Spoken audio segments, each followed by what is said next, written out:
Botoncito. Yo tenía un botoncito aquí, junto al corazón. Era blanco y pequeñito, como el grano del arroz. De la luz lo defendía en la hora del calor. Yo tenía un botoncito apegado al corazón. Fue creciendo, y mi sombra la pasó. Fue tan alto como un árbol y su frente como el sol. Fue creciendo, y el regazo me llenó. Y se fue por los caminos como arroyo cantador. Lo he perdido y así canto, por merecerme mi dolor. Yo tenía un botoncito apegado al corazón. Como se podrán dar cuenta, en esta sesión vamos a hablar sobre los poemas. Los poemas son textos literarios que expresan sentimientos. Este poema que les acabo de leer es de Gabriela Mistral. Gabriela Mistral fue una maestra rural que amó mucho a los niños, estuvo enamorada y perdió a su gran amor. Y debido a esta vivencia, ella escribió muchos poemas a los niños y al amor que perdió. Voy a leerles otro, dice así. Se llama Manitas. Manitas de los niños, manitas pedigüeñas, de los valles del mundo sois dueñas. Manitas de los niños que hacia el árbol se tienden, por vosotros los frutos se encienden. Y los panales llenos se vierten y se yenden, y los hombres que pasan no entienden. Manitas blancas, hechas como de suave harina, la espiga por tocaros se inclina. Manitas extendidas, manos de pobrecitos, benditos los que os colman, benditos. Benditos los que oyendo que parecéis un grito, os devuelven el mundo, benditos. ¿Qué sintieron al escuchar esta poesía? Yo sentí alegría, sentí emoción, amor. Eso es lo que nos despierta la poesía. Pero saber leerla es muy importante, porque si no la leemos con la entonación, con el énfasis, con la emoción que requiere, pues no se entiende el mensaje, no llega al corazón de las personas que nos están escuchando. Gabriela Mistral fue, como les decía hace un rato, una mujer muy entregada a su trabajo. Ella nació en Chile y en 1945 Gabriela Mistral se ganó el Premio Nobel de Literatura. Fue la primera mujer hispanoamericana en ganar ese premio. Y cuentan que cuando a ella le contaron, más bien le informaron que era posible que se ganara el Premio Nobel de Literatura, ella no lo creyó. Y cuando se lo contó a su familia, a sus amigas, todas le dijeron, esto no es un rumor, si ya te llegó el aviso es porque es cierto. Entonces ella todavía no lo creía hasta el momento en que le dieron su premio. Sin embargo, niños, quiero decirles que ser poeta, a pesar de que es un arte, una manera, una profesión tan hermosa, también requiere de esfuerzo, requiere de práctica. Entonces yo quisiera que el día de hoy ustedes pudieran aprender a escribir poesía, pero para poder escribir poesía necesitamos saber cómo están elaborados, cómo están estructurados y qué tipo de lenguaje implica un poema. Así que por ahí vamos a empezar. Quiero que observen estos dos poemas que no están completos, son fragmentos, y que podamos analizar primero que nada su estructura. ¿Ven estos párrafos? Este poema tiene 4 párrafos, pero en el lenguaje poético no se llaman párrafos, en el lenguaje se llaman estrofas. Este poema de Botoncito tiene una estrofa, 2 estrofas, 3 estrofas y 4 estrofas. tiene 4 estrofas. Y dentro de cada estrofa tiene versos. Cada línea es un verso. A veces los niños se confunden y dicen, maestra, ya me sé un verso. Y me dicen todo un poema o me dicen una estrofa de un poema. Pero eso no es un verso. Un verso es una línea. Por ejemplo, yo tenía un botoncito, eso es un verso. Aquí junto al corazón, este es el segundo verso. Era blanco y pequeñito, tercer verso. Como el grano del arroz. Ese es el cuarto verso. Entonces estos son versos, ¿sí? Estos son los versos. Generalmente las estrofas tienen de 2 a 4 versos. Estas estrofas todas tienen 4, miren. 1, 2, 3 y 4. 1, 2, 3 y 4. 1, 2, 3 y 4. Todas estas estrofas están formadas por 4. En total, el poema hasta acá tiene 16 versos. Entonces, vamos a ver el otro poema que también fue escrito por Gabriela Mistral. Tenemos también de igual manera 4 estrofas. Las 4 estrofas son como en los textos escritos en prosa se conocen como párrafos, pero les vuelvo a repetir, ¿sí? En el poema se llaman estrofas y podemos darnos cuenta también que tienen cada una de estas estrofas 4 versos, 1, 2, 3, 4, 1, 2, 3, 4, 3, 4, 1, 2, 3 y 4. Si nosotros contáramos cuántas sílabas tiene cada verso, encontraríamos lo que se llama la métrica del verso. Pero como ese no es nuestro objetivo, en este momento solamente quiero que ustedes aprendan qué es una estrofa y qué es un verso.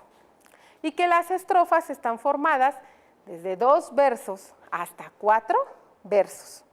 Ahora bien, los poemas, ¿qué es lo que expresan? ¿Qué creen ustedes que expresa un poema? Un poema, niños, expresa sentimientos, emociones, pero también puede llegar a expresar pensamientos. Hay un tipo de poesía que se llama poesía de protesta, que habla sobre los pensamientos, sobre la ideología del poeta. Entonces, y ese tipo de poesía, la poesía de protesta, fíjense que tiene una característica, no tiene rima, generalmente no tiene rima. En cambio, este tipo de poesía sí tiene rima. Y esa es otra parte de la estructura que quiero que ustedes identifiquen. Por ejemplo, en este primera estrofa, ¿ven ustedes cuáles son las palabras que riman? Para empezar, ¿saben qué es una rima? Una rima es la igualdad que hay al final de cada palabra y que es igual a otra. Entonces, por ejemplo, botoncito rima con pequeñito. Podemos ver una igualdad, ¿sí? Botoncito, pequeñito. Corazón con arroz. También es una rima, pero este tipo de rima se llama asonante porque no coinciden todas las letras. Sin embargo, por tener la O, ambas ya forman una rima. Vamos con el siguiente. Defendía, no tiene rima. Calor sí tiene rima con corazón. Podemos ver también acá un tipo de rima asonante, porque nada más estamos encontrando una letra que es la que se repite y que le da el sonido. En este otro párrafo podemos ver pasó con sol, acá, ¿sí? Se repite la O. Podemos ver en esta creciendo, debería rimar con caminos, pero no, llenó con contador. Acá sí vemos este tipo de rima que les digo que se llama asonante. acá podemos ver en el siguiente poema que pedigüeñas rima con dueñas. Tienden rima con encienden. Niños rima con frutos por la O. Yenden rima con entienden. Harina rima con inclina. ¿Ya observaron? ¿Ya encontraron la rima? Bueno, entonces fíjense bien cómo vamos entendiendo y comprendiendo qué es un poema. Voy a repetir, los poemas tienen una estructura, dentro de su estructura está la estrofa, está el verso, está la rima, expresan sentimientos, expresan emociones, expresan deseos, expresan pensamientos. Pero ¿qué más? ¿Qué más hay dentro de un poema? Los poetas les llaman recursos literarios. Tienen nombres medios raros, pero son de mucha utilidad para que ellos puedan crear un poema atractivo, un poema hermoso. Estos recursos literarios son, por ejemplo, uno de ellos se llama símil o también se le llama comparación. ¿Qué es un símil y qué es una comparación? Es, de alguna manera, es más bien comparar dos elementos, ¿sí?, que coincidan en algo. Por ejemplo, acá dice, era blanco y pequeñito como el grano del arroz. Utilizan la palabra como el grano del arroz, ¿sí? Esto es un símil o una comparación. Hacen la comparación del grano del arroz, ¿sí? Dice, era blanco y pequeñito como el grano del arroz. Todos estos dos versos están formando un símil, o sea, una comparación. Generalmente se utiliza la palabra como. A veces decimos, tus labios rojos como una rosa. Este también es un símil. Vamos a buscar otro.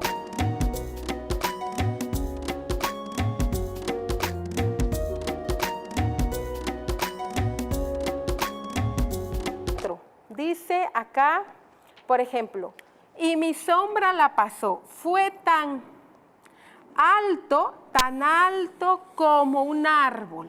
Es tan alto como un árbol. Acá encontramos otro símil, otra comparación. Le voy a poner símil para que no se nos olvide.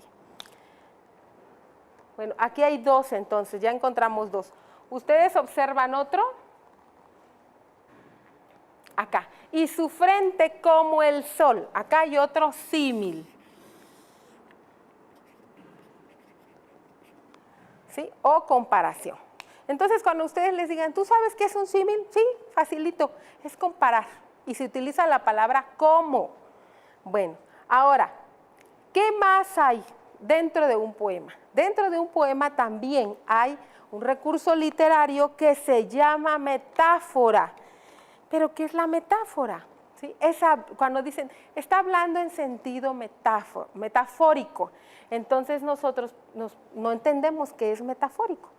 Lo que quiere decir es que le está atribuyendo a algunas palabras cualidades que no son propias de ese objeto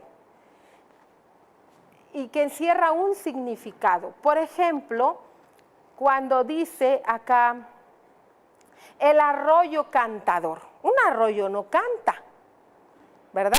Le está dando a la palabra arroyo el significado de alguien que canta. Entonces esto es lenguaje metafórico. ¿Por qué dice arroyo cantador? Vamos a utilizar otro color porque el negro pues no funciona. Vamos a utilizar el rojo. Arroyo cantador. Niños, esta frase es una metáfora, porque el arroyo no canta, pero es cantador porque hace un ruido. Entonces, esto es una metáfora, y si se dan cuenta, no utiliza la palabra como. Vamos a buscar otra metáfora. Vamos a ver, cuando dice allá,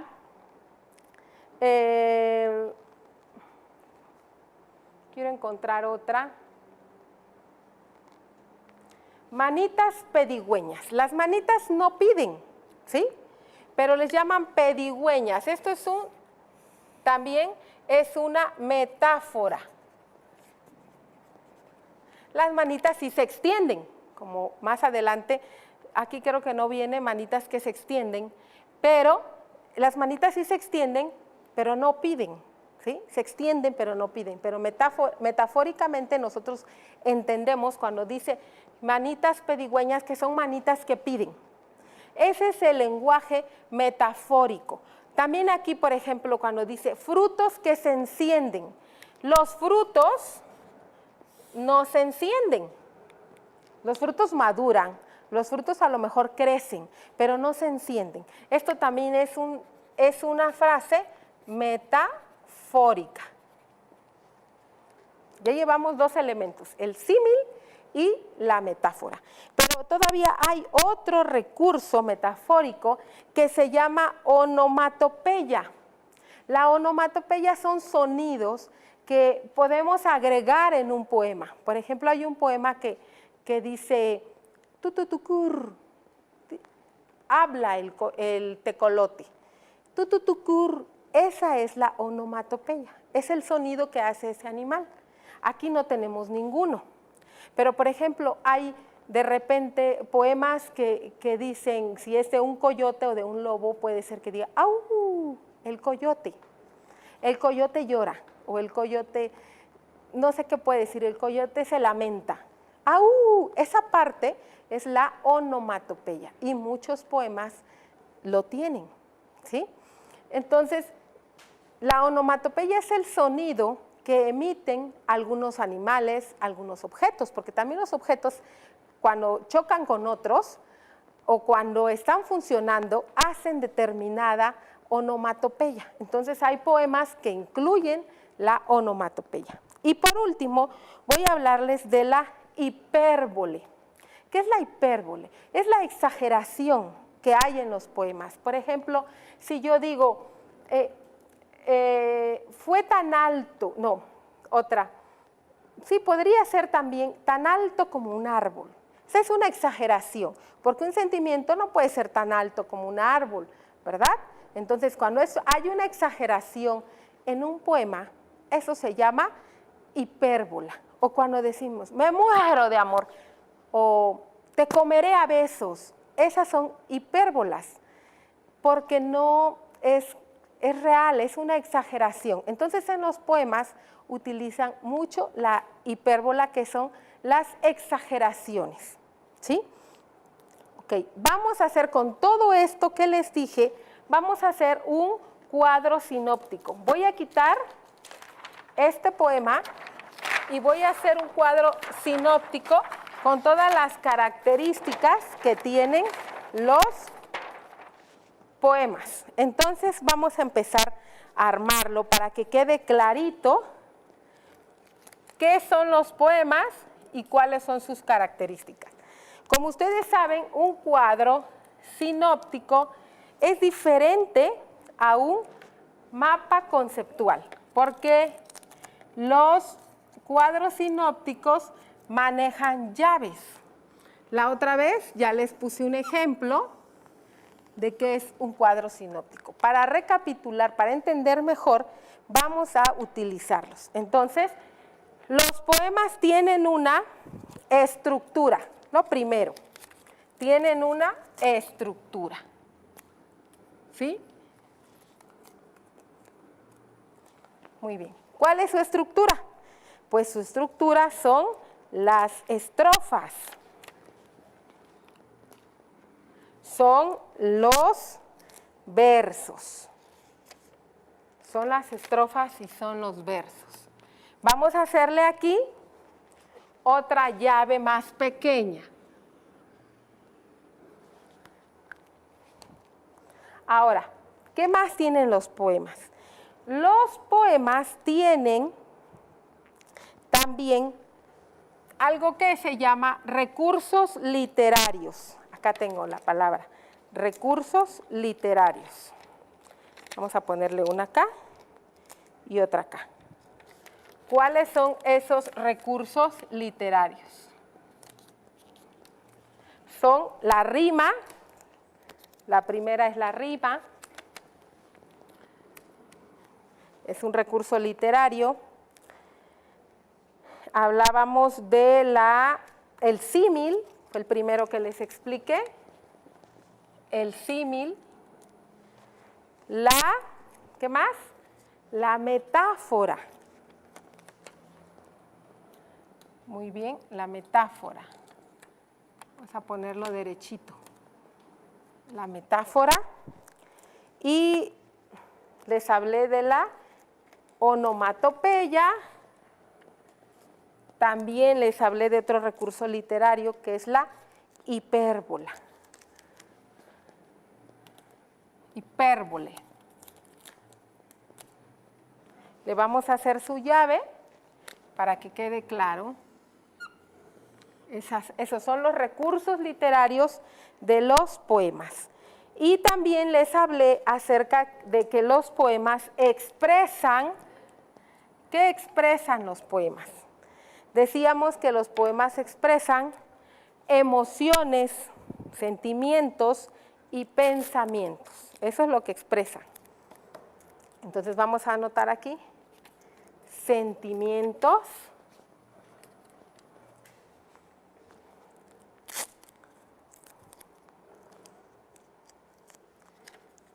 emociones y pensamientos.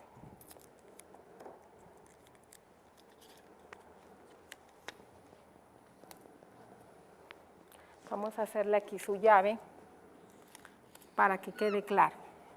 Entonces, también los poemas, niños y niñas, tienen un lenguaje que puede ser figurado o puede ser literal. ¿Qué es el lenguaje figurado? Cuando utilizamos, por ejemplo, palabras que no son reales. Hace rato les ponía yo el ejemplo de tu boca de carmín, por ejemplo. El carmín es un color encendido. Entonces, eso es un lenguaje figurado, tiene un sentido figurado. Si yo le digo tu boca roja, eso es literal porque es real. Entonces, lo que no es real, que está utilizando creatividad, imaginación, ese es el sentido figurado. Y lo que es real es el sentido literario. Entonces, también eso nos hace falta anotar, que tiene un lenguaje figurado y un lenguaje literal. Entonces lo vamos a poner aquí adelante, donde dice expresa, ¿sí? Se expresa en lenguaje, expresa esas emociones, esos sentimientos y esos pensamientos en sentido figurado y en sentido literal. En su libro de texto viene un ejercicio muy interesante acerca del sentido literario o literal y el sentido figurado. Ojalá lo busquen y puedan ustedes comprenderlo mejor. Entonces, estos sentimientos se pueden expresar de manera figurada y de manera literal. Ahora sí, ya entendimos qué es un poema. Entonces, un poema es un texto literario que tiene todas estas características. ¿Pero qué creen? También me gustaría que ustedes hicieran un poema, pero para hacer un poema necesitamos inspirarnos en algo. Yo les traje hoy esta naranja para que nos inspiráramos. Cuando ven una naranja, ¿ustedes qué sienten? Alegría, hambre, deseo, ¿sí? Se imaginan algo delicioso. Y con todas esas palabras podemos hacer una poesía. Ojalá la hagan, yo voy a elaborarla y próximamente se las voy a presentar. Pero ustedes también, o inspírense en una persona que les llame la atención, o en un amigo. ¿Sí? Los invito a hacer poesía, tomen de modelos otros poemas. Me dio mucho gusto estar con ustedes, compartir con ustedes esta clase tan interesante acerca de los poemas. Me encanta leer poesía, ojalá ustedes se motiven y puedan leer poesía en su casa. Nos vemos próximamente y pues les envío un fuerte abrazo. Hasta la próxima.